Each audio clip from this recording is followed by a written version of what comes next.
الرحمن الرحیم۔ دیکھو بھائی، شب جمعہ ہے، ہر جمعرات کو یاد دلایا جاتا ہے کہ سورہ کہف پڑھے۔ فتنوں کا بڑا دور ہے، سوشل میڈیا کے اوپر ہم دیکھ رہے ہیں نا کیا کیا پلاننگ بنائے جا رہے ہیں۔ تو میرے بھائیوں، ہمارے لیے ضروری ہے کہ ہم اپنے نبی کی بتائی ہوئی باتوں کے اوپر اگر عمل کریں گے، دنیا کی بڑی سے بڑی طاقت ہمارا بدن کا بال بیکا نہیں کر سکتی اگر ہم اپنے نبی کے طریقے پر زندگی گزاریں گے۔ دیکھو، قرآن کا اعلان جو ہے نا وہ صرف صحابہ کرام کے لیے نہیں ہے۔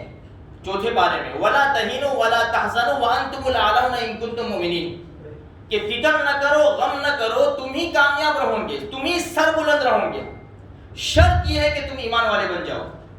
تو ہمیں اپنے آپ کو کامل ایمان والا بنانا ضروری ہے، اور انسان کامل اور مکمل ایمان والا بنے گا اللہ اور اس کے رسول کی باتوں پر عمل کرنے سے۔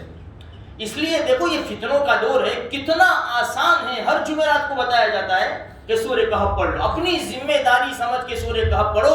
اللہ کے رسول صلی اللہ علیہ وسلم نے فرمایا، جس نے جمعہ کے دن سورہ کہف پڑھی، اس ہفتے میں اگر دجال نکل جاوے تو اللہ اس کے فتنے سے بھی حفاظت کرے گا۔ اور دنیا میں سب سے بڑا فتنہ دجال کا فتنہ ہے۔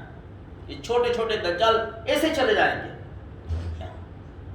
تو اپنی ذمہ داری سمجھ کے، فکر کر کے، تھوڑا سا ٹائم نکال کر، ابھی جمعرات کی مغرب سے لے کر جمعہ کی مغرب تک 24 گھنٹے ہمارے پاس ہے، 15واں پارہ صرف آدھا پارہ ہے میرے بھائیوں۔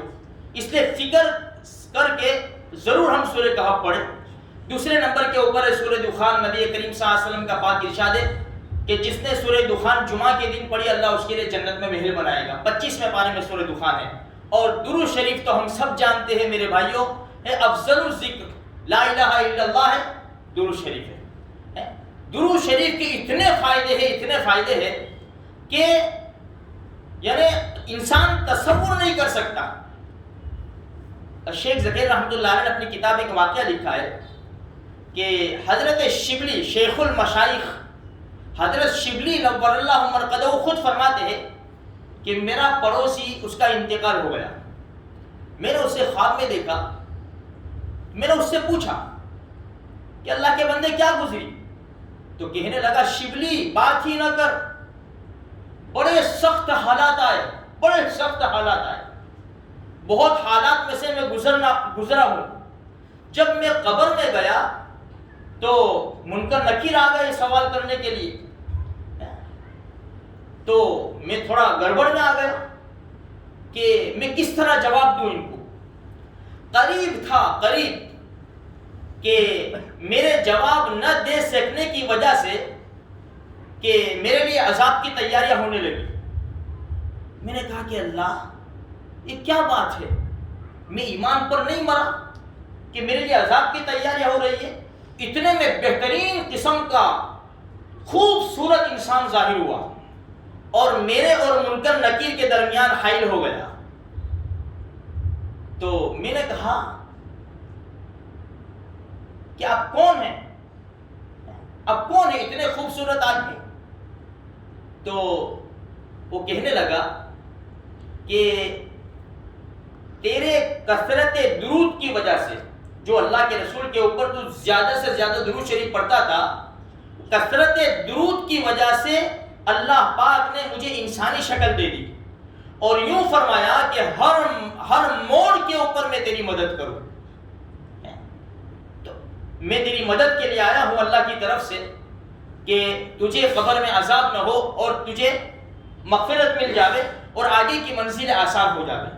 تو یہ درود شریف ہے میرے بھائیوں۔ ایک واقعہ اور لکھا ہے کہ نبی کریم صلی اللہ علیہ وسلم خود فرماتے ہیں کہ میرے ایک امتی کے وزن گھٹ گئے، یعنی اعمال گھٹ گئے وزن کے اندر، اس کا پلہ ہلکا ہو گیا، نیکیوں کا پلہ۔ اب بڑا پریشان کہ میرا فیصلہ تو بڑا سخت ہو جائے گا۔ اتنے میں ایک انگلی کے پورے کے برابر ایک پرچی نکال کر ایک شخصیت نے دی۔ وہ پرچی جیسے ہی پلڑے میں رکھی گئی تو پلڑے کا وزن جھک گیا۔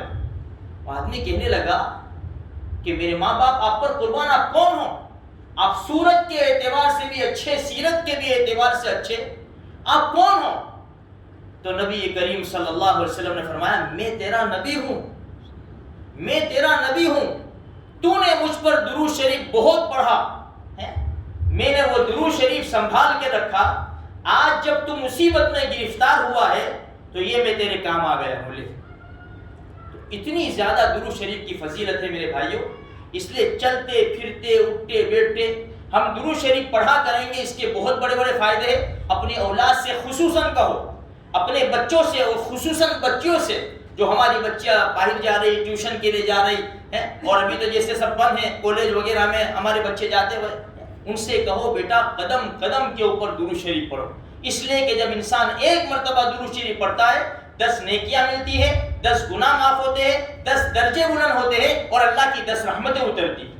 جو انسان درود شریف پڑھتا رہے گا اس کے اوپر رحمتیں اترتی رہے گی، بھلا اس کو کیسے مصیبت پہنچے گی؟ اس لیے میرے بھائیوں عادت بناؤ۔ آج ہمارے گھر کی مستورات سے بھی کہو بھئی کھانا بناؤ، یہ گانے نہ سنو، ورنہ اس کی برکت سے، اس کی نحوست سے یہ ہمارے پیٹ میں جائے گا، اولادوں کا مسئلہ آ جائے گا۔ اس لیے میرے بھائیوں جو ہمارے نبی نے باتیں بتائی ہیں نا، اس کی بہت بڑی فکر کرو۔ ہمیں صرف اپنی فکر نہیں کرنی، ہمیں اپنے نسلوں کو دیکھنا ہے، نسلوں کو۔ آج ہمارا یہ حال ہے، آج ہمارا یہ حال ہے، ہم کشمکش میں آ گئے تو آنے والی جو ہماری اولاد ہے ان کا زمانہ کیسا ہوگا، ان کے زمانے کے لوگ کیسے ہوں گے؟ اس لیے اللہ کے رسول صلی اللہ علیہ وسلم کی حدیث یاد رکھو۔ اور حضرت انس رضی اللہ تعالیٰ عنہ کے پاس حجاج کی شکایت کی لوگوں نے کہ بڑا ظلم کرتا ہے، حجاج بڑا ظلم کرتا ہے۔ انہوں نے فرمایا کہ صبر کر لو، صبر کر لو، اس لیے کہ آنے والا زمانہ گزرے ہوئے زمانے سے زیادہ سخت ہوگا۔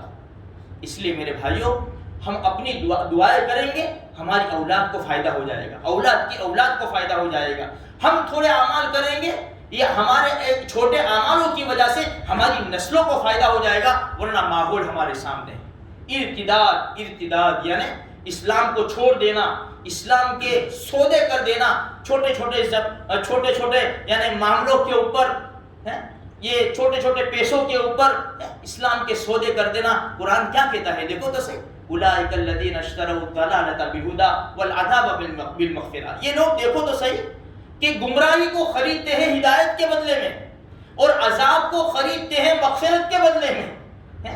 فما اصبرهم علی النار، بھلا ان کو جہنم کی آگ کے اوپر کیسے صبر آئے گا؟ یہ کیسے جہنم کی آگ کے اوپر صبر کریں گے؟ قرآن کہہ رہا ہے دوسرے پارے میں۔ اس لیے میرے بھائیو حالات بڑے نازک ہیں، ہمیں اپنی بھی فکر کرنی چاہیے، اپنی نسلوں کی بھی فکر کرنی چاہیے، اور دنیا میں بسنے والے ہر کلمہ پڑھنے والے انسان کی ہمیں فکر کرنی چاہیے کہ ہر ایک انسان جہنم سے بچ جاوے، جنت میں جانے والا بن جاوے، اسے دنیا کے اندر بھی سکون اطمینان کی زندگی حاصل ہو جاوے، اور وہ سکون اطمینان کے ساتھ اللہ کی عبادت کرتا رہے۔ ہمیں یہ دعائیں کرنی ہے، صدقے کرنے ہیں، اللہ تبارک و تعالیٰ سے معافی مانگنی ہے، انشاءاللہ اس کا بہت بڑا فائدہ ہوگا۔ اللہ مجھے آپ کو اس کی توفیق نصیب فرمائے۔